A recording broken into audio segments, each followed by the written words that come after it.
உங்களோட உள்ளங்கையை நல்லா அழுத்தி வச்சுட்டு உங்களோட விரலை எல்லாத்தையும் ஃபஸ்ட்டு இந்த மாதிரி ஓப்பன் பண்ணணும். ஸோ இந்த மாதிரி கேப் வச்சுக்கணும்.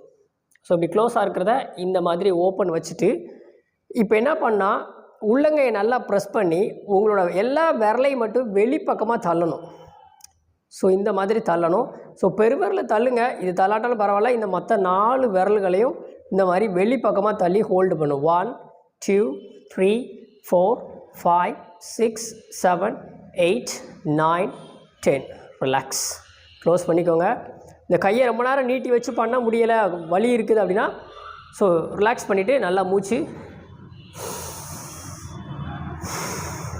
திரும்ப இன்னொரு தடவை கையை சேர்த்துக்கோங்க. சேர்த்துட்டு இந்த விரலை மட்டும் அப்படி வெளி பக்கமாக தள்ளணும். ஸோ நீங்கள் தள்ளும்போதே தெரியும். ஸோ அந்த ஃபோர்ஸில் வந்து உங்களுக்கு விரலுக்கு வந்து ஒரு நடுக்கம், ஒரு ஸ்ட்ரெச் இருக்கும். Right, relax. ஸோ இதே தான் நீங்கள் நீட்டி